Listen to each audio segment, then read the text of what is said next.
Bonjour à tous, je suis très heureux de vous retrouver. Alors je suis désolé pour ma relative absence ces quelques derniers jours. J'étais un peu malade, je le suis encore un peu d'ailleurs. J'espère que ça s'entend pas trop. Et quelques soucis techniques avec mon matériel vidéo, normalement ça devrait être très rapidement résolu. Alors pour ceux qui ne me connaissent pas depuis longtemps ou qui viennent de rejoindre la chaîne, je suis coach sportif, ça vous l'aurez deviné. J'ai passé un BPGEPS AG2F, mention forme et force, de septembre 2009 à février 2011, donc pendant 18 mois. Et j'ai validé ce diplôme donc en février 2011. Après l'avoir validé, je me suis demandé en quoi je vais pouvoir être utile en tant que coach sportif. Et je me suis dit que ce qui pourrait être intéressant, c'est d'essayer d'identifier les plus grosses erreurs, entre guillemets, qui sont commises en salle de sport pour éviter que les nouveaux pratiquants ou même les pratiquants un peu plus expérimentés évitent de se blesser, rentabilisent au maximum leur séance de musculation et en fin de compte progressent le plus rapidement possible. C'est ça qui m'intéressait, c'est ça qui me stimulait et c'est pour ça en quelque sorte que j'ai passé ce diplôme et c'est pour ça encore une fois que je continue à pratiquer ce métier en fin de compte. Et encore une fois, pour ceux qui ne me connaissent pas depuis très longtemps, je fais de la musculation depuis octobre 2006, donc ça fait un peu plus de 10 ans. Et si on part du principe que je m'entraîne en moyenne 5 fois par semaine, ce qui est à peu près le cas, j'aurais réalisé dans ma vie plus de 2600 séances de musculation. Donc autant vous dire que j'ai passé beaucoup de temps en salle de sport. Et ce temps passé en salle de sport, en plus de mon expérience et des connaissances accumulées, m'a permis d'identifier à mes yeux les plus grosses erreurs réalisées par les pratiquants de musculation. Des erreurs qui faisaient que ces pratiquants se blessaient, ne rentabilisaient pas leur temps en salle de musculation et en fin de compte ne progressaient pas aussi rapidement qu'ils le voudraient. Et quand je vous ai dit que j'avais en quelque sorte identifié les plus grosses erreurs en musculation, il y en a en fait une qui saute aux yeux, une qui est flagrante, une qui se démarque de très très loin des autres erreurs. Vous savez, en 10 ans de musculation, je me suis entraîné dans beaucoup de salles de sport, que ce soit en France ou à l'étranger. Je me suis entraîné aux États-Unis, au Canada, au Brésil, en Angleterre, en Irlande, en Espagne, en Allemagne, même en République tchèque. Et j'ai fait beaucoup de salles de sport dans tous ces pays différents.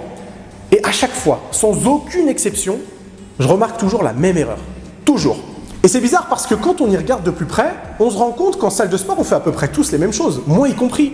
J'ai croisé des centaines et des centaines de personnes qui faisaient exactement les mêmes exercices que moi, avec le même nombre de répétitions que moi, avec les mêmes temps de récupération que moi, avec le même nombre de séries par exercice que moi. Mais pourtant, au niveau des résultats, c'était pas du tout ça. Qu'est-ce qui explique qu'avec deux programmes exactement identiques, on a autant de variations au niveau des résultats? Et n'allez pas me sortir que c'est une question de morphologie, de génétique ou de je ne sais quoi. Ça peut peut-être rentrer dans la balance, mais c'est absolument pas ce qui explique autant de différences. La raison est simple, et l'erreur est toute simple. C'est que votre exécution, elle est nulle. Alors attention, ne m'insultez pas tout de suite, je ne dis pas que votre exécution est nulle. J'avoue, je généralise un petit peu, mais c'est pour que vous puissiez voir où je veux en venir. Mais il se trouve que, en plus de 2600 séances de musculation, dans plusieurs dizaines de salles de sport sur toute la planète, le nombre de personnes que j'ai pu observer faire des bonnes exécutions, ça pouvait se compter sur les doigts de mes deux mains et de mes deux pieds. Et je n'exagère pas.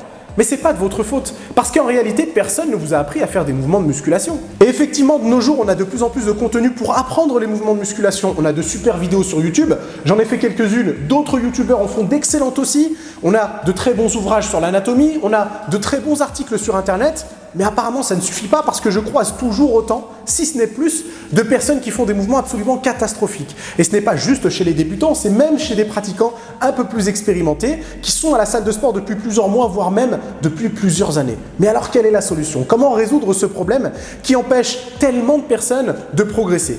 Et à mes yeux, il y a deux problèmes sur lesquels on devrait se pencher pour essayer de résoudre cette erreur qui contamine autant de salles de sport en fin de compte. Et le premier, c'est que les salles de sport de nos jours, de plus en plus d'ailleurs, elles vous vendent un abonnement de musculation pour que vous puissiez profiter des installations, donc des machines, des barres et des haltères, mais personne n'est là pour vous apprendre à vous servir de votre corps pour bien utiliser ces barres, ces machines et ces haltères. Du coup, vous vous retrouvez en salle de sport, vous ne savez pas trop comment vous y prendre, vous allez piocher à droite, à gauche, sur Internet, sur YouTube pour trouver des démonstrations d'exercices, ce qui n'est pas une mauvaise chose, mais du coup, vous n'avez personne qui est véritablement là, à côté de vous, pour vous dire si jamais vous êtes sur la bonne voie ou non.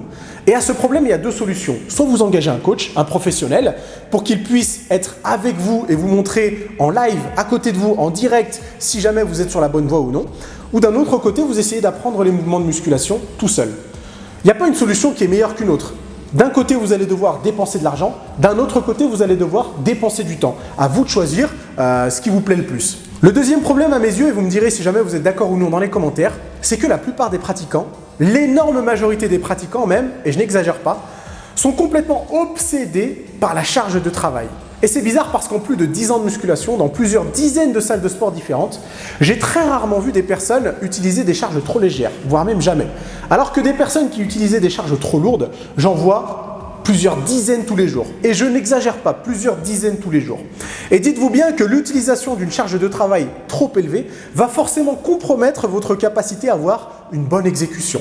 Et là, du coup, la solution, elle est toute simple. Si vous avez ne serait-ce que le moindre doute sur la qualité de votre exécution, eh bien, réduisez la charge de travail.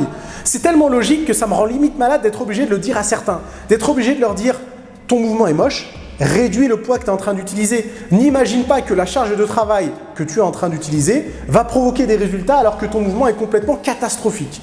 Donc essayez de prendre un peu de recul. Si jamais vous avez des doutes sur votre qualité d'exécution, filmez-vous, engagez un professionnel et tout rentrera dans l'ordre. Et voilà les amis, c'est tout pour aujourd'hui. J'espère ne pas trop vous avoir ennuyé parce que j'ai l'impression d'avoir parlé pendant 4 heures non-stop. Faut pas le prendre mal ce que je dis, mais des fois c'est bien de se remettre un petit peu en question sur sa capacité à exécuter ou non un exercice. Et si vous avez le moindre doute, encore une fois, soit vous engagez un professionnel, soit vous essayez de réunir plus d'informations sur le mouvement en question. Voilà, j'espère que ça vous a plu. On continue de toute façon à en discuter dans les commentaires. Pensez à partager la vidéo, continuez à vous abonner.